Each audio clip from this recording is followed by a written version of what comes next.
Yn ôl i'r gogledd, mae'r cystadlu a'r Pencampwriaethau yn tanol anma, ond dewis y beirniad Andrew Phillips am yr gaseg neu'r eboles Rhan-Frid gorau y flwyddyn hyn i wrledi fach hyn a'r gaseg ddi neu frown.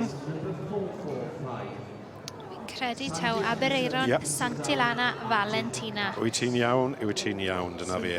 Gaseg wag yw i, ac wedi ennill yr Pencampwriaeth am yr eboles neu caseg wag gorau y flwyddyn hyn.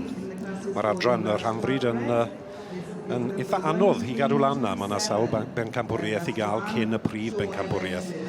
A hwn i ni'n gweld ar hyn o bryd yw am y caseg a'r ebolesu. A'r gorau yw, fel i ni'n gweld i blaen i ni, Abereiron Santilana Valentina. I'r perchynog, Sioe Evans. Gan y march Palusa San Sebastian allan o Abereiron. Black Bess. Black Bess, fi'n siŵr. Cobyn.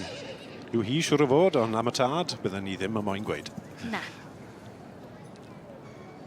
Ond dyna beth sy'n diddorol am yr adran, ynddi fe? All gwad fynd rwle wyt ti moyn, i fagu beth wyt ti moyn. Ie. Yn union. Hon yn eitha sporty.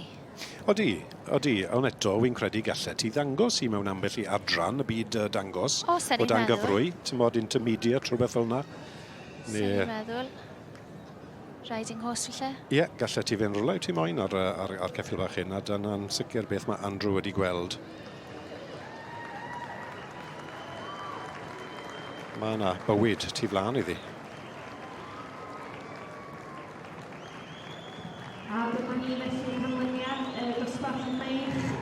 Rhyw 10 o oed yn credu. Bown o fod wedi magu yn y blynydde cynt. Ond mae'r ebanu yma'n achosi tipyn o drafferth yn y cylch yn diwe.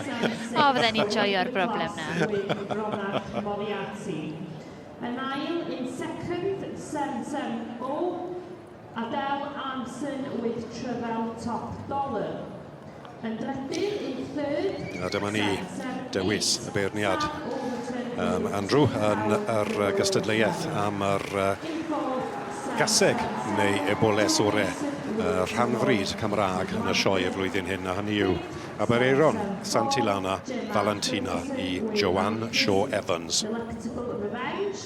And in fifth, in sixth, 779. Alice Stratton with Sangwyn Cheyenne. And just confirming now the results in the female championship in the Welsh Part-bred.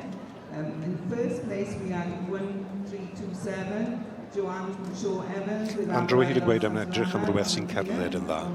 Wyt ti'n gweld e? Ti yn gallu gweld hon yn cerdded dda? Mae yn. Oedd eitha bendant yn oedd e yn un nodiadau bod e moyn rhywbeth oedd yn gallu cerdded. Ie, fi'n credu bod e moyn symudwr yn sicr. Mae'n neud tipyn o waith ar y cefneg fel yn, dwi e? Odi, fel rhyw ffisio bach. Ti'n bod rhywbeth fel yna, ni'n cael sgwrs yn gweithio fe'n ganarach. Ond ie, mae fe'n boblogaidd iawn yng Nghymru, dwi e? Odi, mae fe, fwn dig. Mae'n dda iawn. Ni wedi defnyddio fe te. Odin, ni wedi. A rhoi ddwylo arno a fel trafod a pwyso a... Ie, yr un peth a fydde ti falle mynd at y chiropractor os oedd cefen tos gyda ti. A ni wedi defnyddio fe adre.